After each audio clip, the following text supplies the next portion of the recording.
তার যত সৈন্য সামগ্র আছে, ভক্ত আছে, তারা এক এক করে তৈরি হচ্ছে, আমাকে যুদ্ধে যেতে হবে দয়াল নবীর সাথে। এবার সবাই যায় একটা মহিলায়, সেই মহিলায় বৈশা বৈশা কান্না করে। তার একটা বাচ্চা ছিল, বাচ্চাটার বয়স বাবা খুব হইলে 8 থেকে 9 বছর হবে। 8 থেকে 9 বছরের বাচ্চা বাবা কতটুকুই বড় হবে। সেই বাচ্চা মাকে ডেকে ডেকে বলে, মা তুমি কাঁদো কেন? বলে, বাবা আমার দয়াল নবী যুদ্ধে যাবে, সবাই যাবে নবীর সাথে, বাবা আমার তো কেউ নাই। তোর বাবা তো মারা গেছে, না হলে তোর বাবাকে পাঠাই দিতাম, তুই তো ছোট, মাত্র বয়স 8 বছর, তোরে কি আমি পাঠাই দিতে?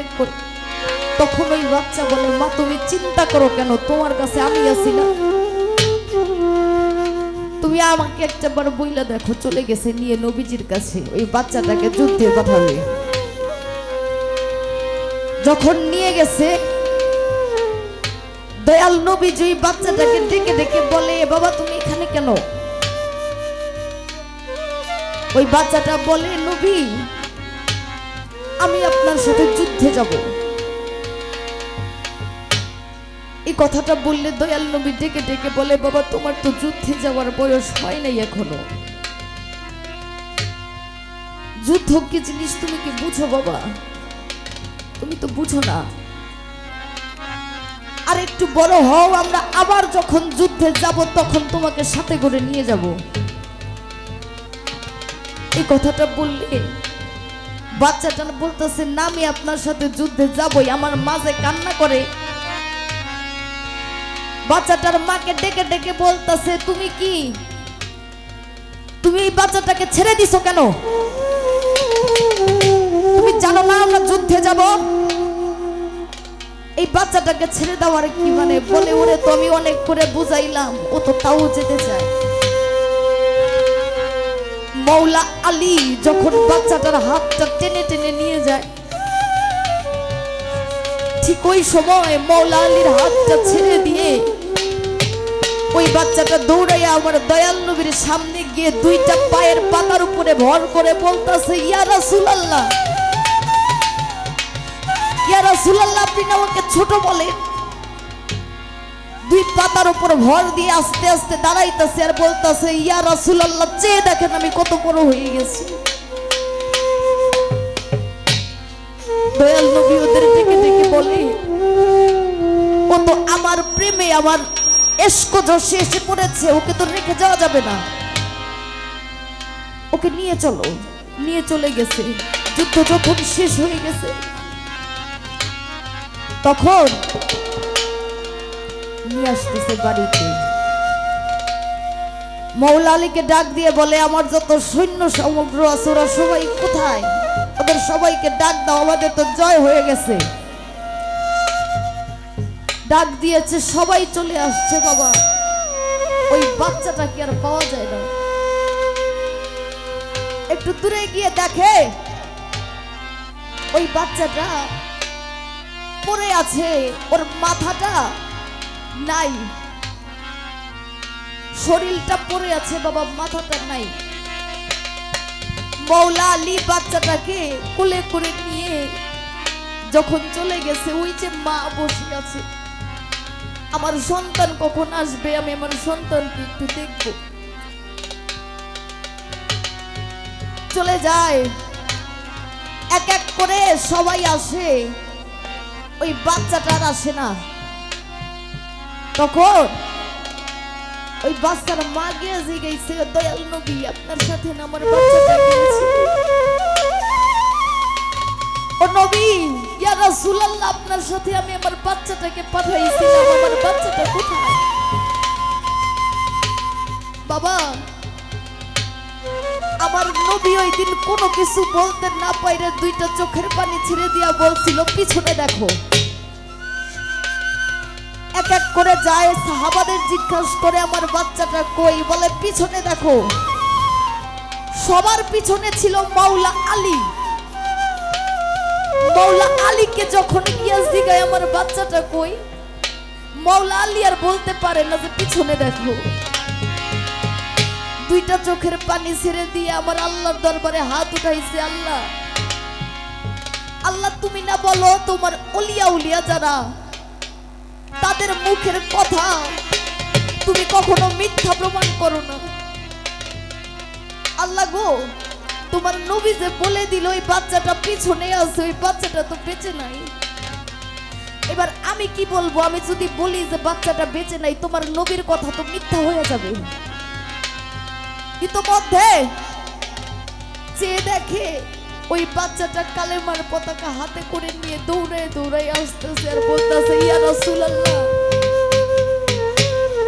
ইয়া রাসূলুল্লাহ, চেয়ে দেখেন আমাদের আবার জয় হয়েছে। আবার যখন আমরা যুদ্ধে যাব, কোনো কিছু করতে না পারলেও আপনি যখন মাঠের মধ্যে থাকবেন, কোন শত্রু যদি আপনার গায়ে তীর দিয়ে আঘাত করে, আমি কোনো কিছু করতে না পারলাম, অন্তত আপনার চারিপাশ দিয়ে দৌড়াবো যাতে কোনো তীর আপনার শরীরে না লাগে। বাবারে, ওলি আল্লাহর প্রেম, পীর মুর্শিদের প্রেম একই কথা। আজকে আমার ইদ্রিস চান, আমার ময়ের চাঁদের প্রেমে পাগল হইয়া এতগুলা মানুষকে দাওয়াত করে আনছে। বাবা, দয়াল প্রেম যে কি একটা জিনিস, দয়াল নামটাই দুনিয়ার বুকে যারা হারিয়ে গেছে, তার আর দ্বিতীয়বার দয়াল বইলা ডাকার মতো কোনো রাস্তা নাই। বাবার এই দুনিয়ার বুকে যারা বাবা চলে গেছে, পেটে থেকে একটা ছেলে সন্তান হইলে তারে বাবা বইলা ডাকা যায়। এই দুনিয়ার বুকে যারা মা চলে গেছে, পেটে থেকে একটা মেয়ে সন্তান হইলে তারে মা বইলা ডাকা যায়। কিন্তু এই দুনিয়ার বুকে যার মুর্শিদ নামটাই হারিয়ে গেল, দ্বিতীয়বার মুর্শিদ বলে ডাকার মতো কোনো রাস্তা খোলা থাকে না। বাবা, আমি অনেক দূর থেকে যখন দয়াল বাড়ি গিয়েছেন বাবা, কোনো কিছু না হইলেও দয়ালের মুখটার দিকে তাকিয়ে থাকলে কলিজাটা জুড়াইয়া যাইতো। দয়ালের দিকে তাকিয়ে থাকলে দয়াল যখন ডেকে ডেকে বলতো, বাবা অনেক দূর থেকে আসছো, তোমার বুঝে আসতে খুব কষ্ট হয়েছে, ভিতরে যাইয়া বসো। এখন গেলে যখন ওই কথাটা বলার মতো মানুষ থাকে না, তখন বোঝা যায় দয়াল হারানোর কি ব্যথা। সেই দয়াল কোথায় গিয়ে লুকাইলো, এখন দেখাও দেয় না, কোথাও করে না। সেই দিক থেকে লক্ষ্য করে বাবা আমার এই গানটা, বয়ের জানো তুমি দেখা দে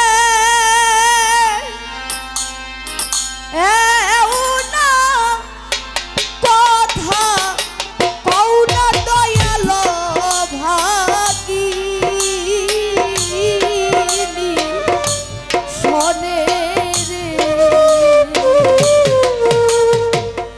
ওরে তুমি দেখা দে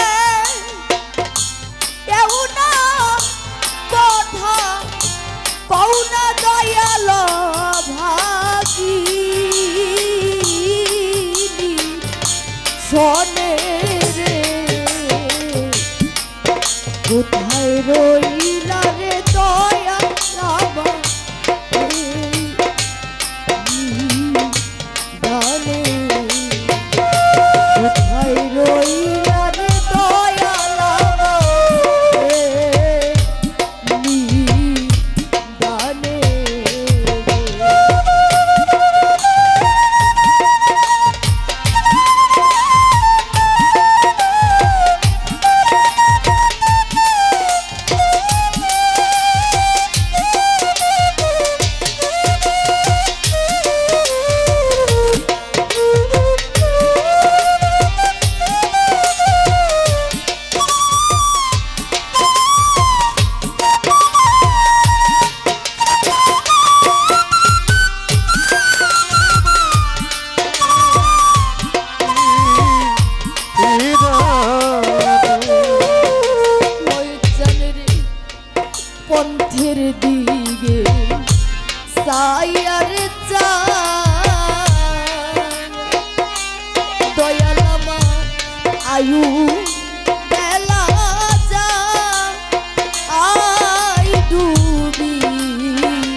আয়ু বেলা যায় আই ডুবি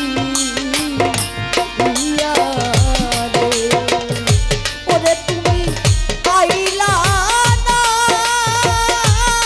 রে প্রাণ থাকিতে আমায় দেখিতে দুদিনে রে ওরে আইলা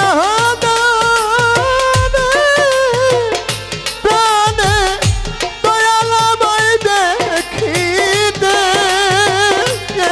দুদিনে রে বয়ের চান রে আইলা না আরে প্রাণ থাকিতে আমায় দেখিতে দুদিনে রে ও কোথায় রইলা দয়াল আমার রে নিদানে রে ওরে তুমি দেখা দাও না বাধা পড়ে বাজানো বাগে শোনে ওরে কোথায় রইলা রে দয়াল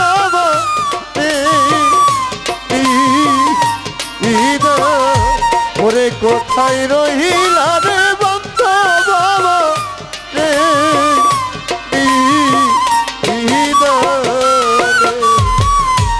ময়ের চান যেদিন হতে তোমায় রে করদিন সমান আমার বা আচাম ওরা সেই দিন হতে তোমায় রে করদ আমার সমান হইল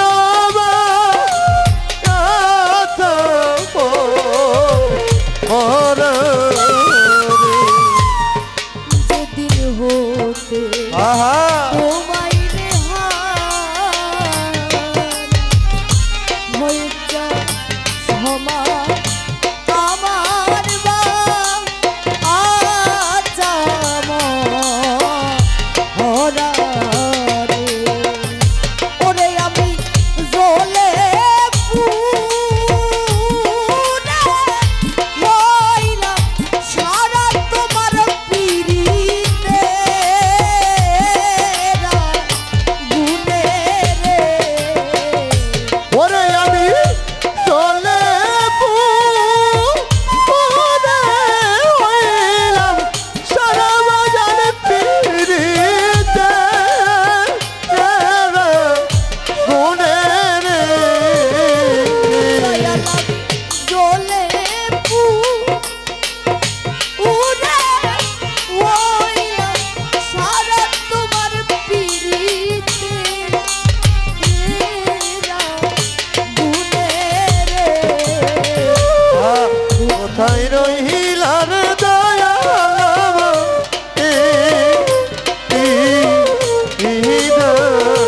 ওরে তুমি দেখা দাও না বাধা পড়ে বাজানো বাগে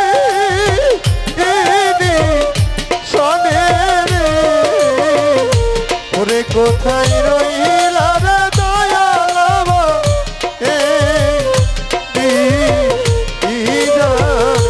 ওরে কোথায় রইলা রে বন্ধ বাবা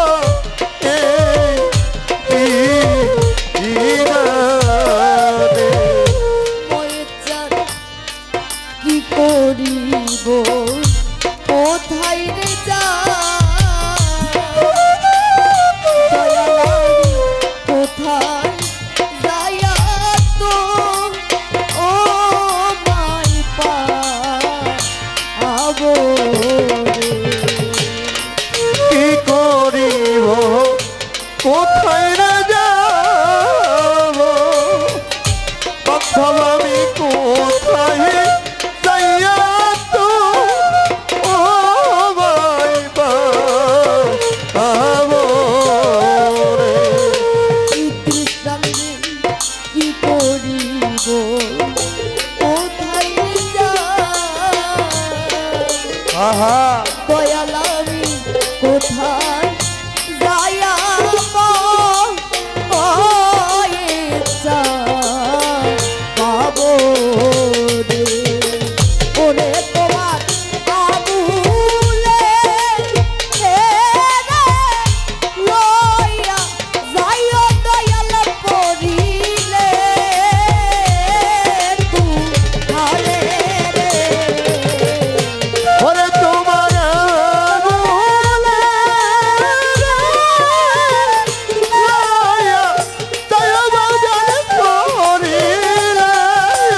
রইলা রে দয়াল আমারে নিদানে রে।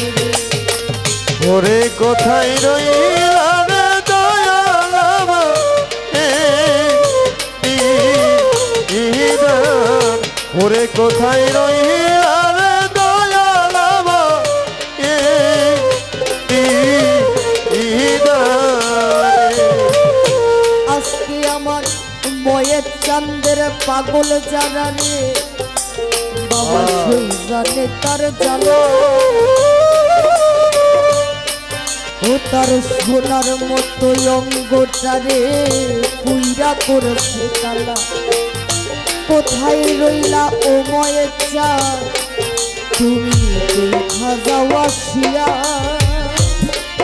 আজকে তোমার ইদ্রিস চান কান্দে বাবা তোমার নাম ছিল না আমার ময়ের চান রে হারা রে যারা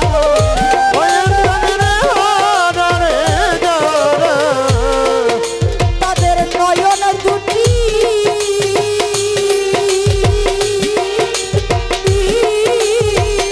জলে ভরা রে ময়ের চান রে হারা রে যারা নয়ন দুটি